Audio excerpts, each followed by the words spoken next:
So I'm going to be continuing in the story. As Katya mentioned, we aren't really three stories. It's sort of all continuation of the same story.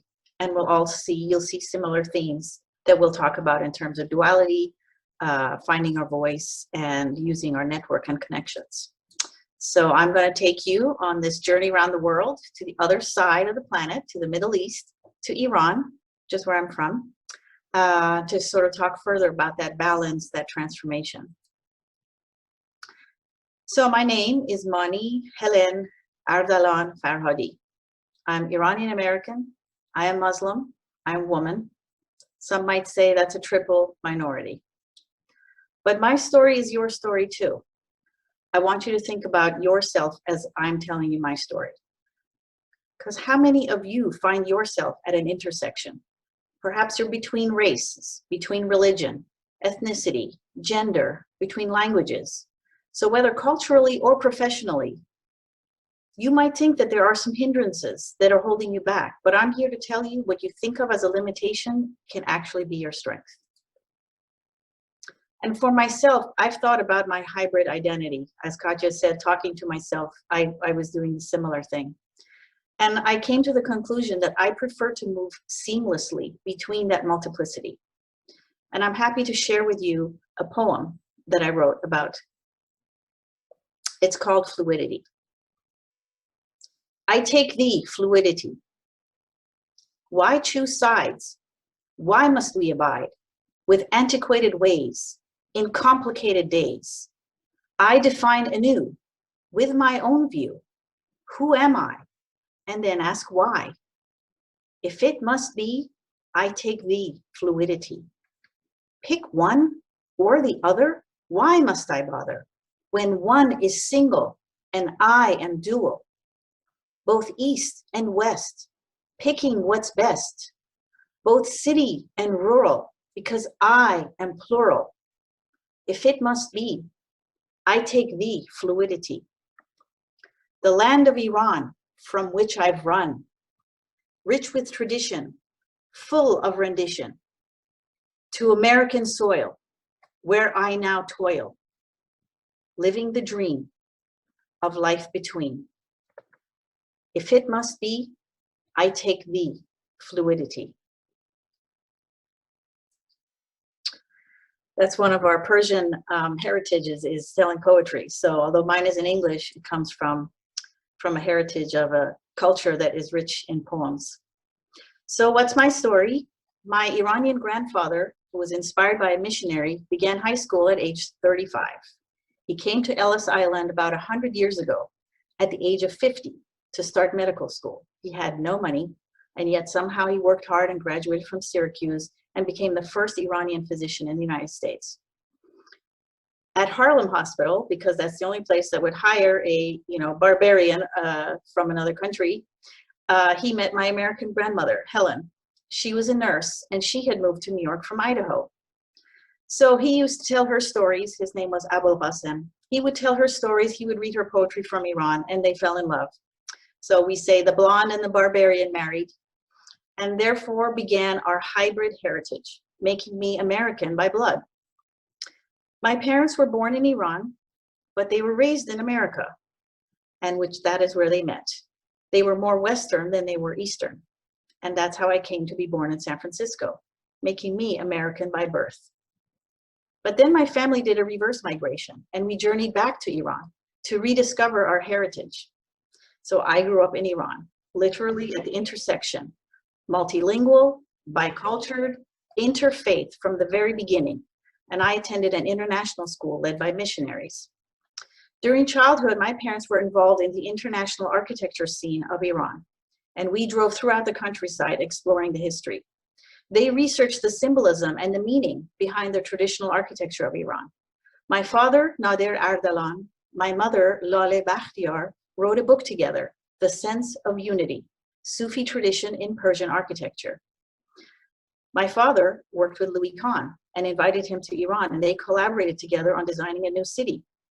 My mother then wrote Sufi, Expressions of the Mystic Quest, which is about the mystical journey of life. Then my mom took me with her to attend the International Congress of Women Architects. She had just gotten divorced, and I had just become a teenager.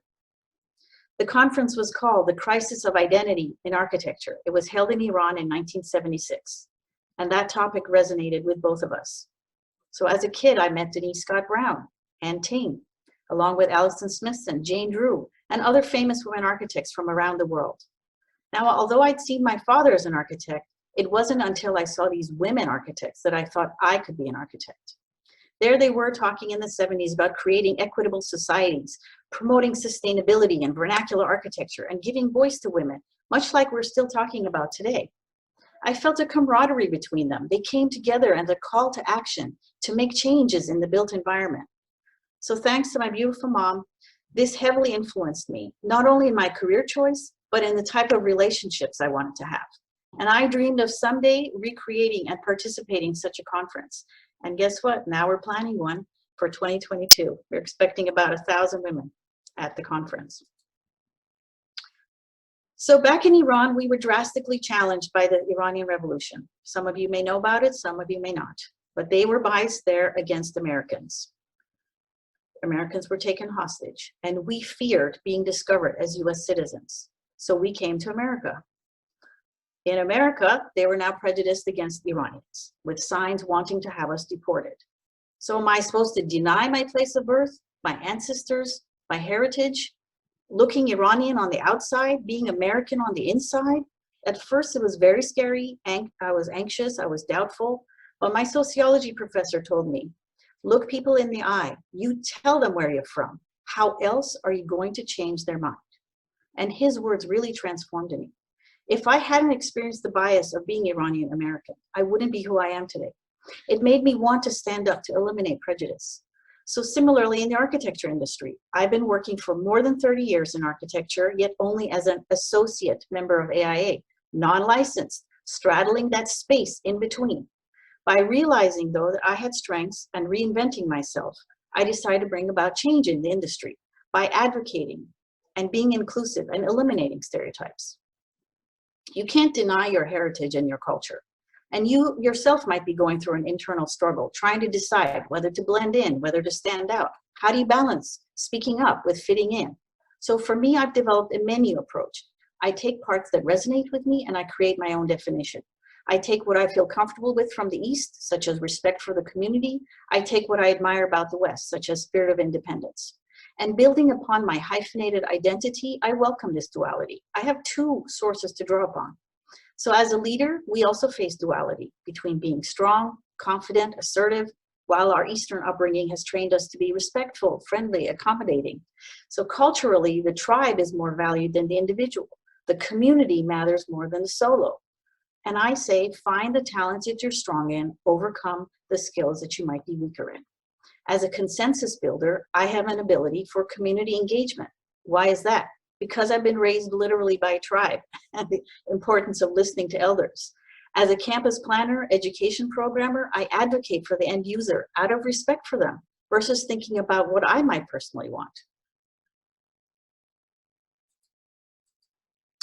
So being in a group, we have the power to overcome adversity. Through our networks, we lift each other up, as you'll hear us talk about. The relationships such as WIA, Equity by Design, WWD, those nurture me.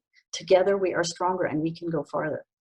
And in fact, my WIA circle helped me navigate my career change because through WIA, I was able to ask my network, what is the director's salary at their firm? And that information helped me gain a 40% increase to my previous salary. Also in my community, I volunteered for my school district, and that brought me full circle because I brought together my professional work in architecture on school projects while also being there as a mother for my kids.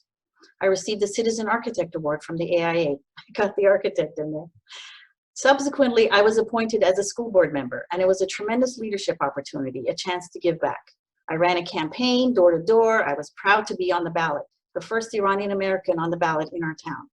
Now, I didn't win the votes, but I won for representing and for standing up. With consciousness of social justice, I use social media to promote equity and advocacy. And in my professional network, I mentor and coach other architects. I co-founded the group BB, Bonus in the Building Industry, just for Iranian Americans. Now, putting all that together, my education, projects, my planning background, my voice of diversity, I began looking for alignment at work. You too can find a firm, an organization whose mission and vision you believe in, where you resonate. Now I'm working in a very diverse environment at Stanford. I feel at home in the multicultural aspect, like a mini United Nations. Our group of Office of Facilities, we're about 50 people, 60% women, 40% men. Less than 50% are white, about a third are Asian, South Asian, and we also have African American. We have Middle East, North African, Hispanic, and mixed races. So what if we could turn the tables and make architecture firms more diverse? What if we could bring all these perspectives to bear? So last thing I would like to do is share with you an example of how diversity can enrich design. There is a philosophic and spiritual aspect of Persian design, the concept of the hidden and the manifest. So the Paradise Garden was born from a land that was dry and arid. There we had to create an oasis resembling paradise. Now you can be inside that garden looking out at the beauty of the fountains and the trees and the flowers and see the greatness of the outer world, the manifest. But you can also be standing in the garden looking internally into your soul to see the beauty within. That's the hidden. And when you're designing, think about that impact of what is seen outwardly, what is seen inwardly. Think about the public space and the private space from the eyes of the beholder. We've got to use our voice to rethink, to add value, to redefine. So in conclusion, some of my thoughts that I've shared with you is to embrace your heritage, define your identity, serve as an ambassador. You can change the dynamics, and that's what I strive to do. When you encounter prejudice, you find strength in embracing your heritage and embracing your choices. So for me, I take both East and West. I take the fluidity.